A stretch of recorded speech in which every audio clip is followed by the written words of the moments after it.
Have you ever felt a sudden irritation when someone around you acts arrogantly or self-centered, but then you brush it off, thinking, well, at least I'm not like them? What if I told you that this reaction might be a subtle sign of the very thing you dislike in others? Pride. It's often invisible to us, yet glaringly obvious in those around us. C.S. Lewis once described pride as spiritual cancer. It eats up the very possibility of love or even common sense. Could it be that this cancer is silently at work within us? Pride is not just another vice, it's the root of all others. According to C.S. Lewis, it is the essential vice, the utmost evil. It's the seed from which envy, greed, anger, and countless other destructive forces grow. In fact, he points out that pride is the very thing that transformed Lucifer, a beautiful angel, into Satan, the ultimate embodiment of evil. This should make us pause and reflect. If pride could cause such a fall, what damage could it be doing in our lives without us even realizing it? Let's take a moment to understand what makes pride so insidious. Pride isn't just about feeling good about yourself or being confident in your abilities. Those are healthy and necessary for personal growth. But when pride shifts from self-assurance to self-importance, it becomes dangerous. Pride whispers in your ear, you deserve more. You're better than them. You shouldn't have to lower yourself. It convinces you that your worth is determined by how much better you are than others. As Lewis explains, pride is essentially competitive. It doesn't thrive on being good or capable, but on being better than someone else. Without comparison, pride has no footing. Why does this matter? Because pride blinds us to our own flaws and creates a barrier between us and others. Have you noticed how easily pride fuels conflicts, whether in families, friendships, or workplaces? A proud person finds it nearly impossible to apologize, to admit wrongs, or to genuinely celebrate someone else's success. Instead, pride makes us look down on others, creating a toxic atmosphere of competition and resentment. And here's the chilling part. As long as we're looking down on others, we can't look up to God. Pride isn't just a barrier to human relationships, it's a barrier to divine connection. Lewis warns that pride is enmity, not only between people but also toward God. Why? Because pride convinces us that we don't need God, that we can do it all on our own. It keeps us from experiencing the humility necessary to see God as He truly is, immeasurably greater than ourselves. As we embark on this journey to uncover the dangers of pride and the healing power of humility, take a moment to ask yourself, how much of your life is shaped by comparisons? How often do you measure your success or happiness against someone else's? The answers might surprise you. And if they do, don't worry, you're not alone. Recognizing pride is the first step toward breaking free from its grip.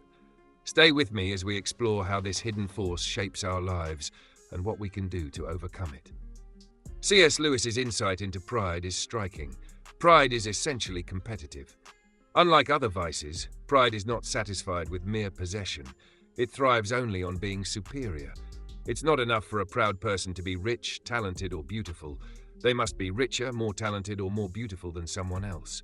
Without comparison, pride loses its power. This is what makes it fundamentally destructive. It is rooted in rivalry.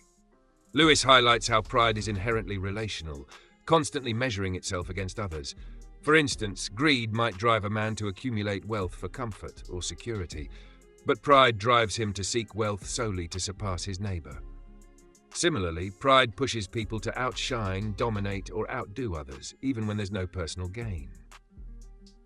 It creates a relentless need to prove oneself better, resulting in dissatisfaction and unhappiness. This competitive nature of pride has profound implications. It fosters division as relationships become battlegrounds for superiority. It stirs envy and resentment, making it nearly impossible to rejoice in others' successes. It also blinds us to the good in others, reducing people to mere obstacles or competitors. As Lewis puts it, pride is the anti-God state of mind, because it not only separates us from others, but also positions us as self-reliant, denying our need for God. By defining pride as competitive, Lewis unveils its true danger. It poisons our hearts and relationships, leaving us perpetually discontent and alienated from others and from God. In today's world, pride thrives in the perfect breeding ground, social media. Platforms like Instagram, TikTok, and Facebook often amplify our tendency to compare. As we scroll through perfectly curated lives, it's easy to feel a twinge of superiority when our own achievements or possessions seem better, or a pang of inadequacy when we perceive someone else to be ahead of us. This constant comparison fuels a cycle of pride. Either we inflate ourselves in competition with others, or we sink into resentment, both of which erode genuine contentment. Consider the pressure to portray an idealized version of life online.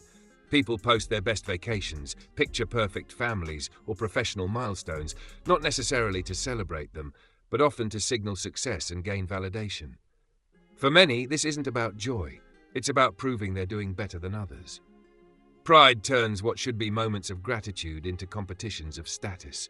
As C.S. Lewis explains, pride gets no pleasure out of having something, only out of having more of it than the next man. This same competitive pride seeps into our relationships, undermining joy and trust. For instance, in families, pride can prevent reconciliation. A spouse might refuse to apologize first, valuing their ego over the health of the relationship. Among friends, pride can turn shared successes into silent rivalries, where celebrating someone else's achievement feels like admitting defeat. At work, pride drives toxic competition, where collaboration gives way to backstabbing and resentment. Pride doesn't just erode our relationships, it also robs us of inner peace. Constantly measuring ourselves against others keeps us restless and dissatisfied, no matter how much we achieve. The moment we feel we've reached the top, there's always someone else to surpass. Lewis describes this as pride's insatiable nature. It's never satisfied because it depends entirely on comparison. In our modern context, pride has become an invisible chain, tying our self-worth to how we stack up against others. To break free, we must learn to find value not in being better than, but in being grateful for what we have and who we are, independent of others. The story of Lucifer's fall from heaven is one of the most striking examples of pride's destructive power. Once the most beautiful and exalted of angels, Lucifer's heart became consumed with pride. He coveted the very throne of God, saying in Isaiah 14:30-14, "I will ascend to the heavens, I will raise my throne above the stars of God. I will make myself like the Most High." This desire to elevate himself above God led to his downfall. Cast out of heaven, Lucifer became Satan, the adversary of God and humanity. This account reveals the spiritual consequences of pride. It blinds us to our rightful place in relation to God and others.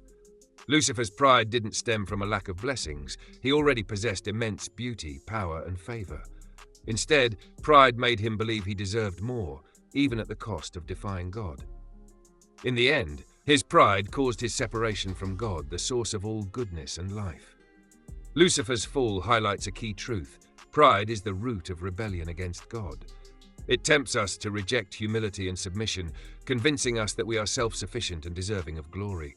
This is why C.S. Lewis calls pride the anti-God state of mind. It positions us as rivals to God, rather than his creations dependent on his grace. The consequences of pride are not just eternal but immediate. Just as Lucifer's pride led to enmity with God, our pride disrupts our relationship with him. When we elevate our own desires, achievements, or opinions above God's will, we distance ourselves from his presence. This separation creates a spiritual void, leaving us restless and unfulfilled. Lucifer's story is a warning and a mirror. It urges us to recognize pride's insidious nature and the danger it poses to our spiritual health. By acknowledging our dependence on God and embracing humility, we align ourselves with his purpose and find true peace, something pride can never offer. As Proverbs 16:18 reminds us, pride goes before destruction, a haughty spirit before a fall. Let this truth guide us to resist pride's pull and seek humility instead. Pride at its core is a silent destroyer of relationships. It fosters envy, creates division, and breeds tension in even the closest of personal connections. By convincing us that our worth is tied to being superior to others, pride warps the way we view those around us, turning allies into competitors and friends into rivals. In friendships, pride manifests as envy when one person's success outshines another's. Instead of celebrating a friend's achievement, a proud heart might feel slighted or overshadowed, leading to resentment. For example, when a friend receives a promotion or reaches a milestone, pride can twist our reaction from joy into bitterness, making it hard to offer genuine congratulations. Over time, this envy erodes trust and intimacy, leaving both parties feeling distant. Pride also fuels division within families. Consider the tension that arises when family members compete for recognition or control. A sibling rivalry can escalate when pride prevents one from admitting fault or offering forgiveness. Similarly, in marriage, pride can harden hearts and close off communication. A spouse who refuses to admit wrongs or compromise prioritizes their ego over the health of the relationship, creating a breeding ground for unresolved conflicts and emotional disconnect. Beyond individual relationships, pride infects entire communities. It encourages a me-first mentality, undermining collaboration and unity. For example, in workplaces or social groups, pride can drive people to seek credit for shared successes while blaming others for failures. This creates an environment of mistrust, where individuals prioritize their own recognition over the collective good. Ultimately, pride poisons relationships by making it difficult to see others as equals. Instead of fostering love, empathy, and understanding, it leads us to focus on our own status and desires. As C.S. Lewis poignantly observed, pride always means enmity. It is enmity. To heal the damage pride causes, we must practice humility, learning to value connection over competition. Only then can we replace envy with gratitude, division with unity, and tension with peace. Pride is the ultimate barrier between humanity and God. It prevents true humility and creates a chasm that separates us from His presence. As C.S. Lewis explains, pride is the anti-God state of mind. It convinces us that we are self-sufficient, that we do not need God, and that we can elevate ourselves to His level. This mindset undermines our ability to fully submit to His authority and grace. True humility begins with recognizing our dependence on God. It acknowledges that every good thing we have, our talents, achievements, and even our very breath, comes from Him. Pride, however, denies this truth. It blinds us to our limitations and tempts us to take credit for our successes, thinking, "I achieved this by my own strength." This self-centered perspective replaces gratitude with arrogance and keeps us from giving God the glory He deserves. Pride also skews our understanding of God's nature. Instead of seeing Him as a loving creator who desires a personal relationship with us, we may subconsciously view Him as a rival. We resist His will, thinking it limits our freedom, rather than realizing it is the pathway to true fulfillment. This rebellion mirrors the prideful mindset of Lucifer, who sought to dethrone God and elevate himself. The consequences of pride are deeply spiritual. By looking down on others and elevating ourselves, we fail to look up to God. Pride makes us believe we are enough on our own, cutting us off from the humility required to approach God's throne with an open heart. As C.S. Lewis poignantly states, "As long as you are looking down, you cannot see something that is above you." This separation deprives us of the peace, guidance, and joy that come from a close relationship with God. To overcome pride, we must embrace humility, not as self-deprecation, but as a truthful acknowledgement of our need for God. By surrendering our pride, we open ourselves to His transformative grace, aligning our hearts with His will and finding the freedom and peace that only He can provide. Pride manifests in countless real-life situations, often as the root cause of conflict. In families, it can drive wedges between members when egos take precedence over relationships. For example, a parent may refuse to admit mistakes in raising their child, insisting they were always right, even if it strains the bond with their child. Similarly, siblings might compete for parental approval, with pride fueling jealousy and resentment. In workplaces, pride disrupts collaboration and breeds hostility. A team member who refuses to accept feedback, believing they know best, can create tension and hinder progress. Pride also shows up in power struggles, where leaders seek recognition for themselves rather than empowering their teams. Even friendships are not immune.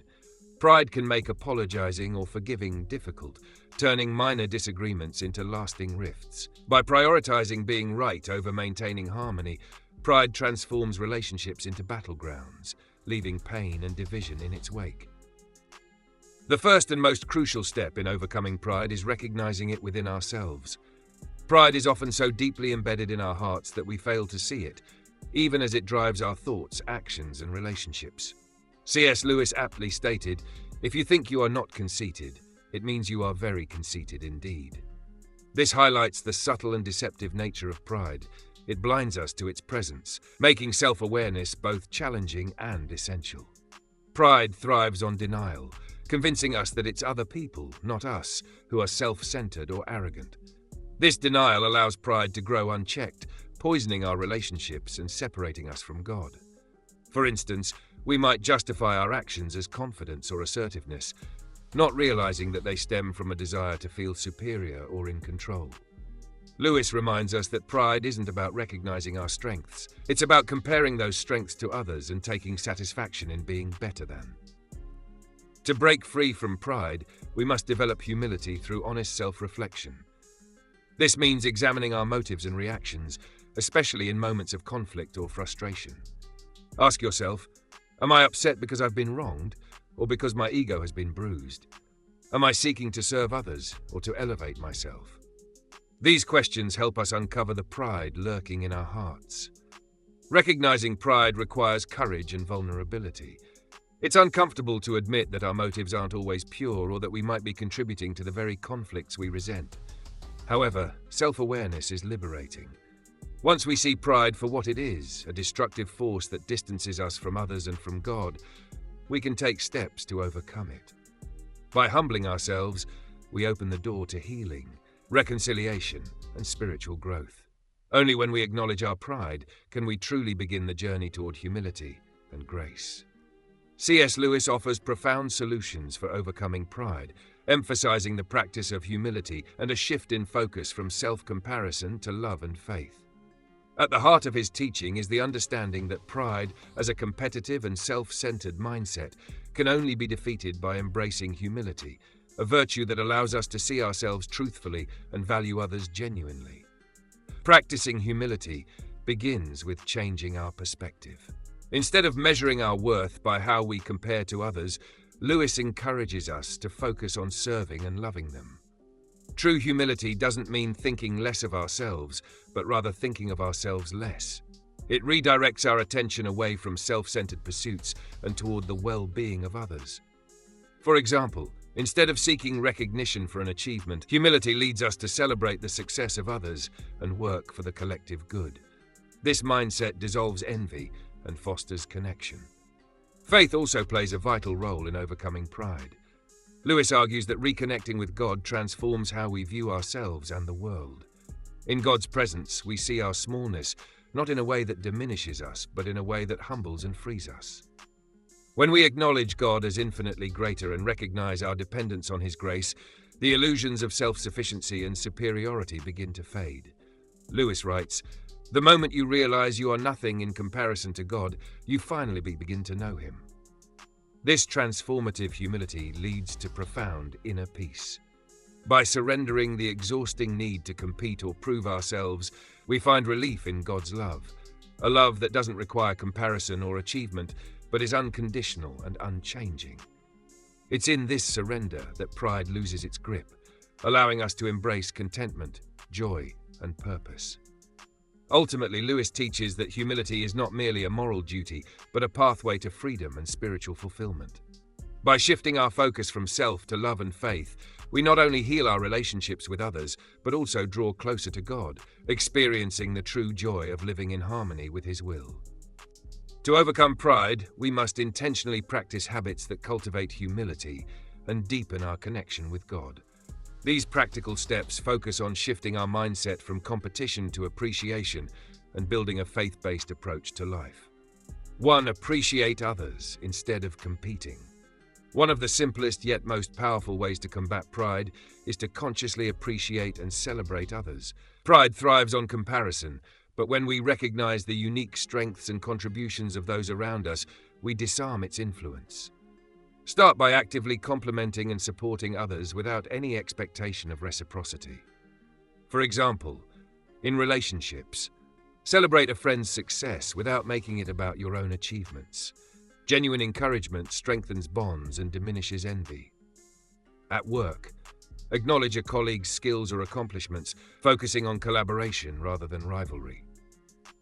In daily life, practice gratitude for the blessings in others' lives, recognizing that their success does not diminish your own worth. Shifting your focus from me versus them to us together fosters connection, gratitude, and humility. 2. Strengthen your faith to overcome pride. Faith is a powerful antidote to pride because it reminds us of our dependence on God. Here are practical tips to deepen your faith and humble your heart. Daily prayer and reflection. Spend time in prayer asking God to reveal areas of pride in your life. Reflect on scriptures like Proverbs 11:2. When pride comes, then comes disgrace, but with humility comes wisdom. Acts of service. Volunteering or helping those in need reminds us that life isn't about self-glorification, but about serving others in love. It shifts our perspective and cultivates empathy. Regular worship. Engaging in communal worship and Bible study reinforces God's greatness and our reliance on Him, dissolving the false sense of self-sufficiency. Stay accountable. Share your journey with a trusted friend, mentor, or faith community. They can help you identify blind spots and encourage you to grow in humility. By intentionally appreciating others, focusing on service, and deepening our faith, we can loosen pride's grip and embrace a life of humility, love, and peace. Pride, as C.S. Lewis so eloquently describes, is the root of all conflict. It thrives on competition, blinding us to our faults and driving wedges between us, our relationships, and God. It fuels envy, resentment, and division, making it impossible to experience true peace or joy. Pride forces us to constantly compare ourselves to others, seeking superiority and validation, yet leaving us restless and dissatisfied. Its insidious nature ensures it hides in plain sight, quietly distorting our thoughts and actions while convincing us we are blameless. At its core, pride is the anti-God state of mind, separating us from the divine by convincing us we are self-sufficient. It positions us as rivals to God, rather than humble creations dependent on His grace. This separation not only disrupts our relationship with God, but also deprives us of the contentment and fulfillment that come from living in alignment with His will. In contrast, humility is the antidote to pride and the key to inner peace. True humility allows us to see ourselves clearly, acknowledging our flaws without shame and our strengths without arrogance. It frees us from the exhausting cycle of comparison and opens our hearts to gratitude, love, and faith. Humility fosters deeper connections with others, replacing rivalry with genuine appreciation and compassion. Ultimately, humility restores our relationship with God. By surrendering our pride and recognizing His greatness, we draw closer to Him, experiencing the relief and joy of being wholly dependent on His grace. As Lewis beautifully explains, humility is not thinking less of yourself, it is thinking of yourself less. It is through this humility that we find freedom, healing, and a deeper sense of purpose. The path to peace begins with acknowledging the destructive power of pride and committing to the transformative practice of humility. It's not an easy journey, but it's one that leads to true fulfillment, harmony, and a life centered on God's love and grace. As you reflect on the role of pride in your life, ask yourself, how much of your energy is spent comparing, competing, or seeking validation? Do you find it hard to genuinely celebrate the successes of others or admit when you're wrong? These are signs that pride may be influencing your heart more than you realize. But there is hope. Humility is not only achievable, but also transformative. Begin by taking small, intentional steps toward recognizing pride and practicing humility. Start each day with a prayer or moment of reflection, asking God to reveal areas where pride might be at work. Commit to simple acts of kindness, celebrate a friend's achievement, apologize when needed, or help someone without expecting anything in return. These small changes create a ripple effect, transforming your relationships and your sense of peace.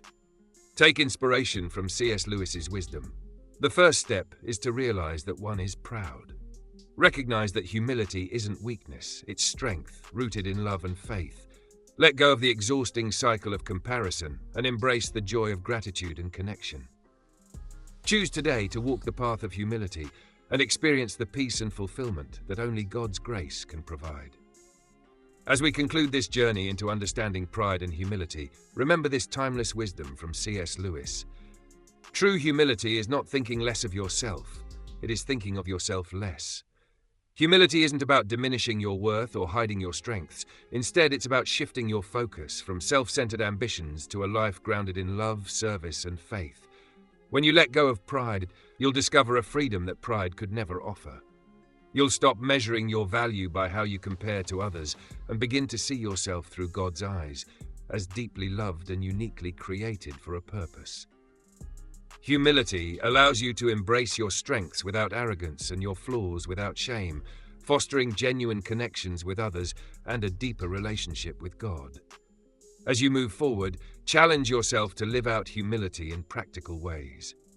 Whether it's through serving others, apologizing when necessary, or simply offering gratitude for life's blessings, each act of humility brings you closer to peace and purpose. Let this message inspire you to reflect on your heart, seek God's guidance, and embrace humility as the foundation of a life well lived. In doing so, you'll not only transform your own life, but also radiate love and grace to those around you.